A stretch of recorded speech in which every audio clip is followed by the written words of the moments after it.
Welcome in, RN readers. Ryan Dettman here, and joined for a special RN rundown today. Joined by Mrs. Chelle Gillan.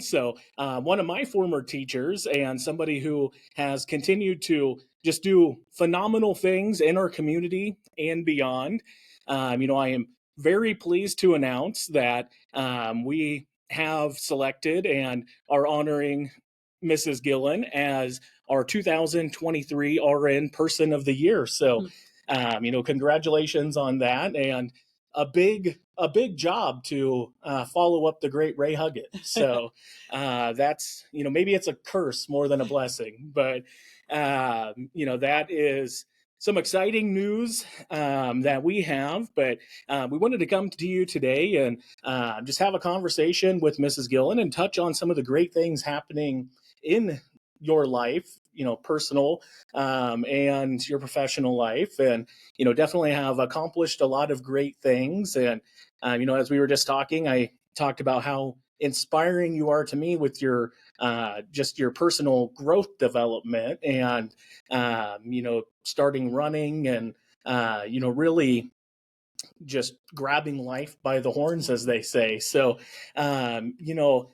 To get started on that, maybe if you just want to give us an introduction of who you are, what you do, and why you are such a vital person in the Central City community. Well, as he said, my name is Chelle Gillan, and the main subject I teach here at Central City is biology. I'm the biology teacher.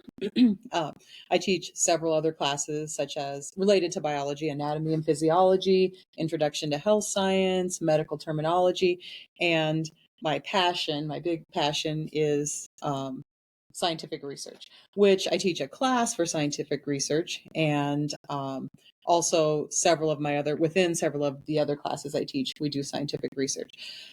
I am married and I have 3 adult daughters, and I live outside of Central City. I grew up in this area near Chapman and attended Northwest High School. And anything else you can think of for an introduction? One of the things where it relates to my personal life is I always tell people that Mrs. Gillan was teaching biology, but my wife and I found chemistry in that class, because that's where we first kind of met each other, and the rest is history. Now I have a daughter who's a freshman, and we'll have your class eventually. Life's coming full circle, I guess. The the main thing when I sat down and I was thinking about, okay, who has made the biggest impact in our community, outside of our community? And it was a tough year to select somebody for the Person of the Year, because we do have so many well-deserving candidates. But, I just kept coming back to, who have I wrote stories about throughout the year, and who have I been inspired by? And it seems like every question I asked, I came to you as the answer. Eventually it started to make sense. And touching on that and going back to, like I alluded to with your personal development journey, let's go back to that. And what made you want to make changes in your life, and start running, take your health a little bit more seriously, and just really, from my view, it seems like just get more adventurous in life as well. I just was at a point in my life where I had been so busy with so many things between my job, my family, and my continuing education, that I was just very overweight and out of shape. And I could see a future where I maybe wasn't going to be very mobile, maybe wasn't going to be around to see grandkids and be there for my family. And I said, I just have to make a change. And it was not easy, for sure. And when I talked to my doctor about it, like, he was just amazed, because I rarely go to the doctor, so he didn't see me. And then COVID was in there, so he didn't see me for a while. And then when he saw me the next year, and he's like, "You kept this weight off." Like, he was just amazed, and that I did it without nothing against people who use aids to do it, because I know there's all kinds of reasons why, but that I did it basically by diet and exercise. And I started out by walking, and then I don't even know. Just one day I decided I'm going to run a few steps, and I was so out of shape that I could barely walk a few steps without being out of breath. And I just kept increasing the distance. And I was a person who just did not like running. I thought, why would anybody voluntarily do that? And Guilty. yeah, and I never imagined that I would like it, but I developed this love for it, and it's hard to have a day without running.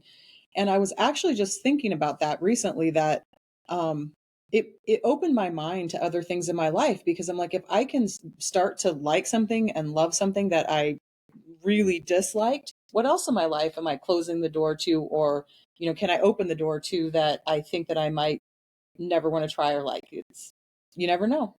Definitely. And, I listen to a lot of motivational speakers, and they always come back to love the things you hate to do. And once you figure out how you can do that, then you can really accomplish anything. So, definitely it inspires me. I've been on my own little journey and trying to learn things to get my mind right and, finally do something that sticks. So, you definitely inspire me to keep going with it, and hopefully we'll see me looking like Mrs. Gillan before too long. So, that's the plan. But and then we've got a chance to write some really fascinating stories on you over the years, and the one that kind of blew me away was going to Kenya, and your program that you went through there to do the field study, and just that experience in general. Kind of a extreme camping trip in a way. What was that experience like, and why did you want to do something so crazy? So I love the way you described it as an extreme camping trip. That's a great description. I've always been an adventurous person and always been fascinated by travel and learning about other cultures. And um, for many decades, really been interested, combined all of my loves: travel, learning about culture, and research. So when I saw the email come across my desk, I was like, wow, that talked about it. This is something I want to do. And I never imagined I would actually get the opportunity. And I can still remember the feeling I got when I got that acceptance letter, because I had to apply and have an interview and all those things. So I wanted to do it because of my sense of adventure, I think. And also because I thought it would really bring something to my classroom. Uh, it's especially where we live, even though it's a big world and it's opened up, for people because of the internet and things like that.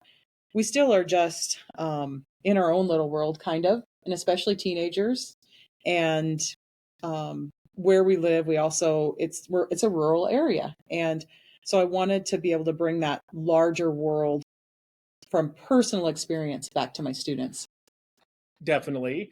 And you know that hands-on experience, there's no better way to learn from that. And you do so many great things in your classroom too. And I always tell people, I feel like looking back, I was kind of at the beginning stages of building something great. So I got to see kind of the infancy of what you were working towards. And I still remember my project of the effects of Gatorade on a Wisconsin fast plant. So it still sticks out in my mind, along with homeostasis. I'll never forget that. And I love seeing the homeostasis sign in your classroom, because when I talk to anybody who I went to high school with, that's one of the first things they remember. So you definitely got us to remember what homeostasis is. So, but I remember going to Hastings for a science fair and doing some stuff there, and it was a really great experience and something I remember fondly. And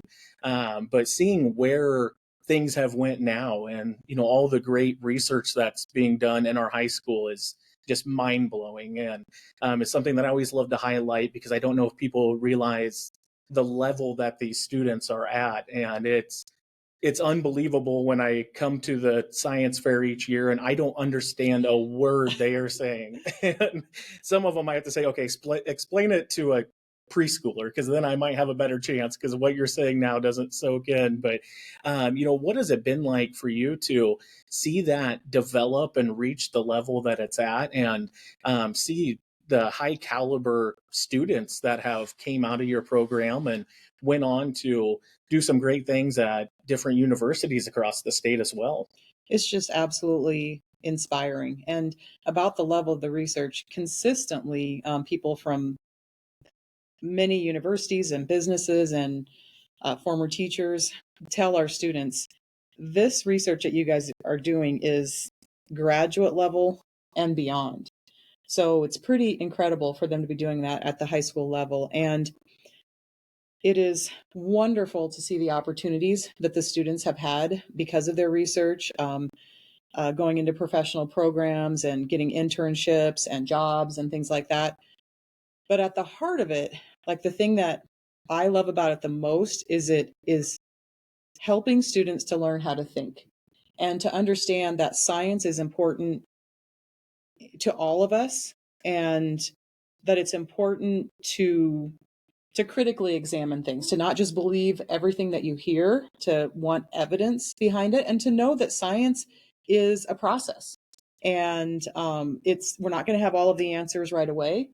And another thing that I really want to, it's important to me, is to inspire a sense of curiosity in my students and a lifelong love of learning. And that's what I think doing these experiments does, because I mean, this week has just been amazing. The students have been collecting data and they'll be coming to me like, well, I found this, but now I really wonder about this. And I'm like, oh, that is just wonderful. So just, inspiring that love of learning. And big important thing is science research never goes as planned. So it's always been important, but ever more important in today's world to have grit and to have resilience and to be able to pick yourself up and regroup when things don't go as planned. And it's that's one of the most important things it teaches the students. So again, the awards that the students get and the accolades, that's great, but those other qualities and skills that they're getting is the most important, and why I'm so passionate about it. And also they use skills from every other subject in their research. They have to know writing and reading, from their English, and public speaking, which is hugely important, and the math skills and the artistic skills of making their posters. And so it's really neat to see, and of course the science skills, to see the culmination or the combination of skills from so many other subjects. Definitely. And it translates so well as too translates so well too when I think back on my own education here at Central City High School. And I think back to a time in middle school when we had to explain how to make a peanut butter and jelly sandwich, and learning, okay, I need to be more thorough in how I explain things, and that helps me significantly in my daily life now. And then the knowledge that I gained from science, I don't remember a lot about the human body, but I remember how to solve problems. And that is the main thing and my main takeaway. And, I definitely sat in math classes too and thought, I'm never going to use this. And then now I realized, okay, I'm doing algebra every time I have to solve a problem in my life. And it all kind of makes sense now that I'm in my 30s. But it took me a while to realize it, but it's slowly sinking in why we educate students. So the lessons that are learned in your classroom, I think it's just phenomenal that they touch all aspects of life. And, we're not all going to be the next great scientist, but it has so much value beyond that as well. And, you touch base on accolades of your students there, but yourself, getting some high accolades this year. And I was very happy to get to be there and see when you were presented with that award. And I could rehash it, but in your own words, could you tell us what that award was, and what that meant to you as well? STEM awards, so science, technology, engineering, and math. And it is a national award, and each state nominates finalists that then go on to be considered for a national award. So I was one of the state finalists for Nebraska, and the process, you have to be nominated for the award. And someone who I respect so much, Judy Williams, who taught biology here at Central City for over 30 years, nominated me. But once you get nominated, you have to go through an application process.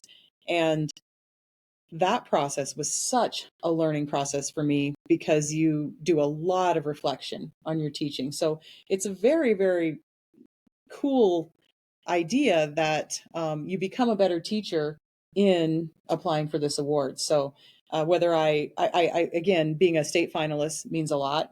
They still haven't announced the national final or awardees, but whether I achieve that or not, I have gained a lot from it just from the application process and becoming a better teacher through that. Absolutely. And, one of the things that I enjoyed about writing a story on it and covering that was I learned a little bit about the award itself and, looking at a list of names of people who have won it in the past and realizing, okay, this is a big deal. This is a select honor. And when you think about the volume of teachers that we have in the country, to see it whittled down to a small number is definitely phenomenal. And even at a state level, the same thing. It's just remarkable to think that one of our own is, considered on that list. But, definitely when you break down your track record and the things you have done here, it's easy to see why, in my opinion. So, Thank you.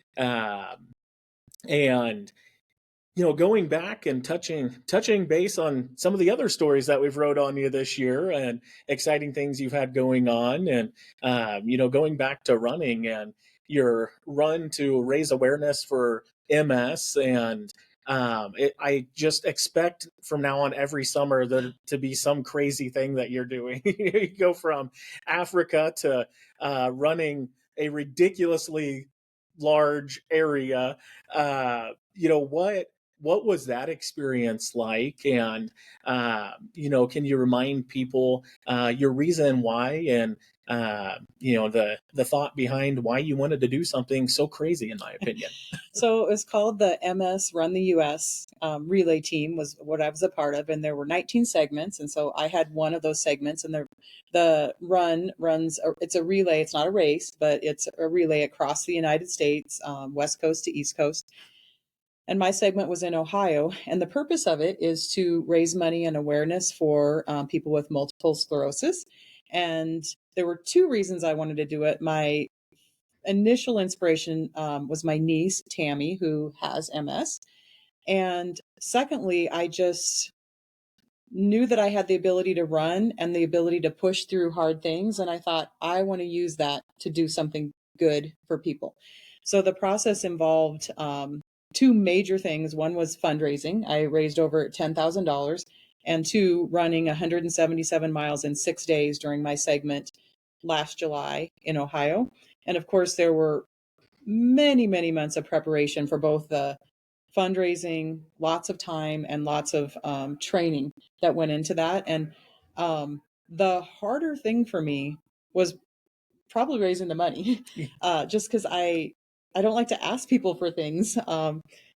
And when I actually, I was so engrossed in doing that and doing the training, when it took me a while to um, sit back and just think, wow, I really raised that much money and that's going to help people. So that was an awesome feeling. And the training was tough. And the running segment, it was July. It was very humid, hot, and hilly in Ohio. And so I ran around 33 miles a day the first few days. And then the last day, they kind of try to keep it shorter so you end earlier because the next person's coming in. So that was a little less. But when I first thought I was going to do it, it was going to be, about a marathon a day, maybe a little more than a marathon. But no, it was 33 miles a day for several days.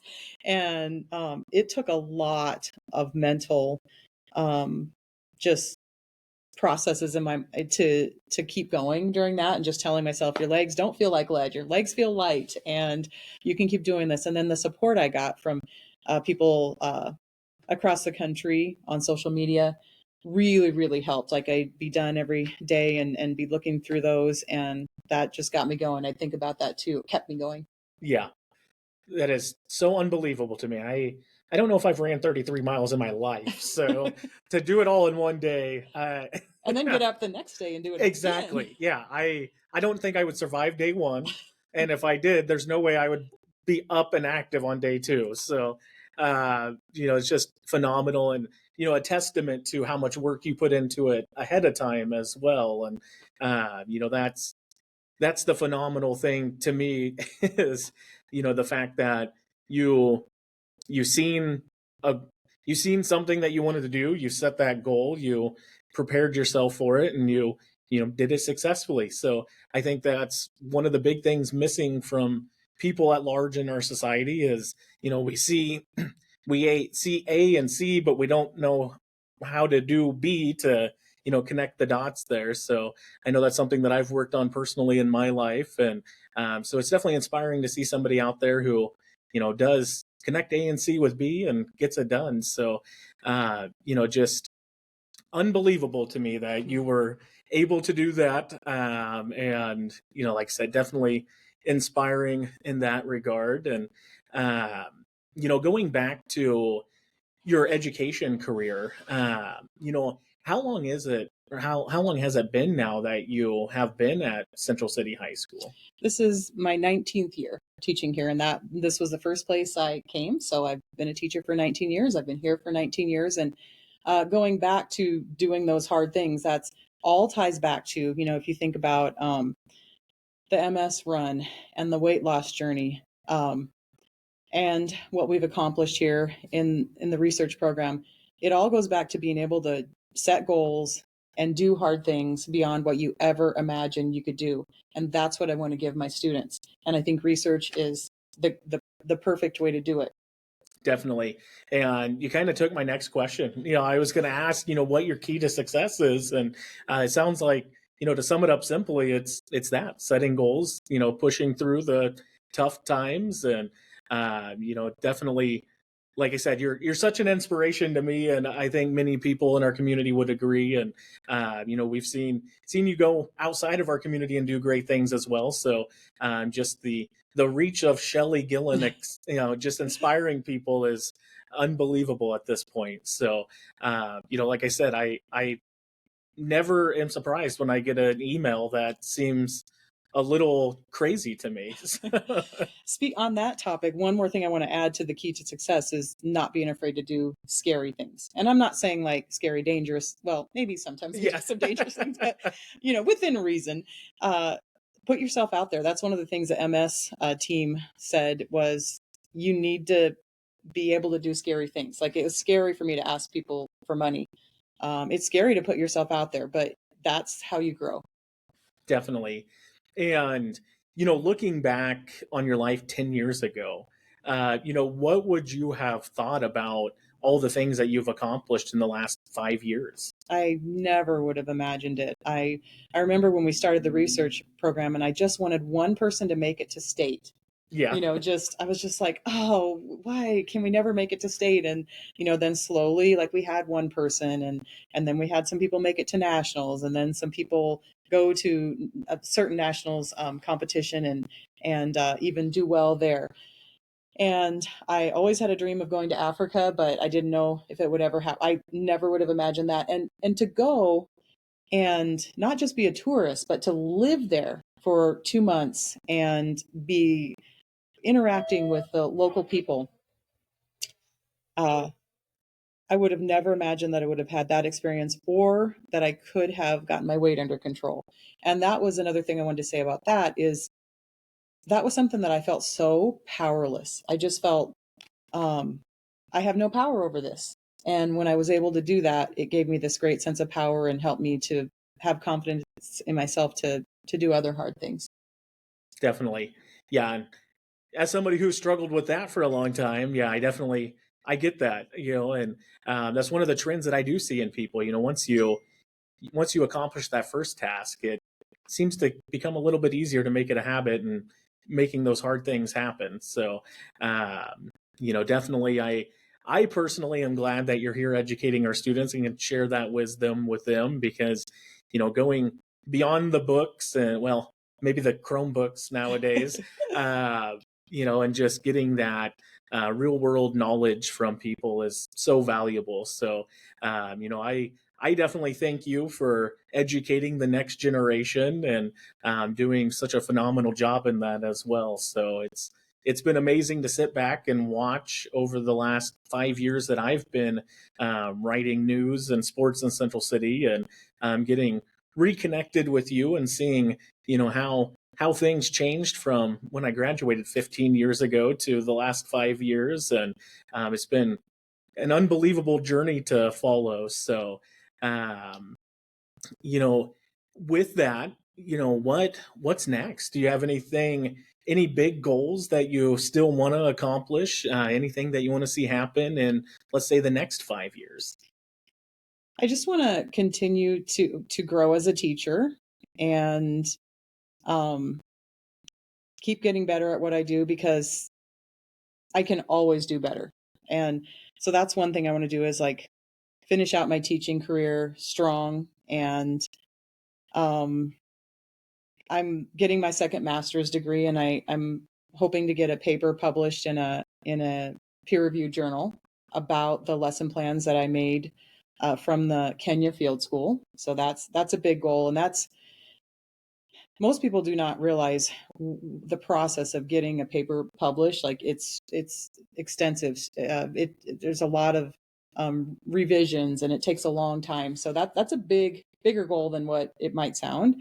So that's another thing, and those are the main things I can think of. I did have something else I wanted to add about the key to my success that I would be remiss if I didn't mention is all of the support I've had for so many people.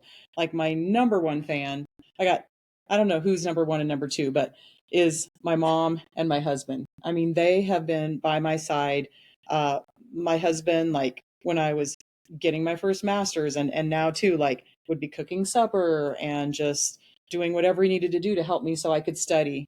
And both my mom and my husband came with me and were with me. Well, I don't want to say every step of the way on the MS thing, but every day, along the stops and being there supporting me with whatever I needed. And so the support of my family has been huge in me being able to accomplish and my husband going, yeah, go off and do an adventure and be gone for two Yeah, months and do what you love um and are passionate about. So like that's huge to have that support.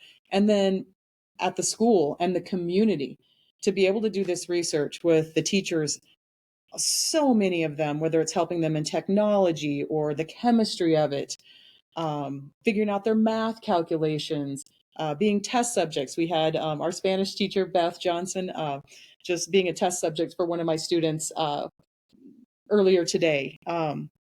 And the different professionals in the community, the people that come out and judge our science fair, and the administration being so supportive of the research program. It is far from only me.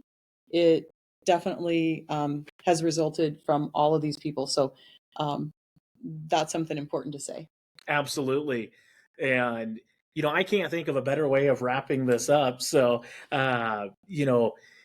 it like I said, it is an honor to announce you as our person of the year. And I look forward to sitting down and writing a story to recap this as well.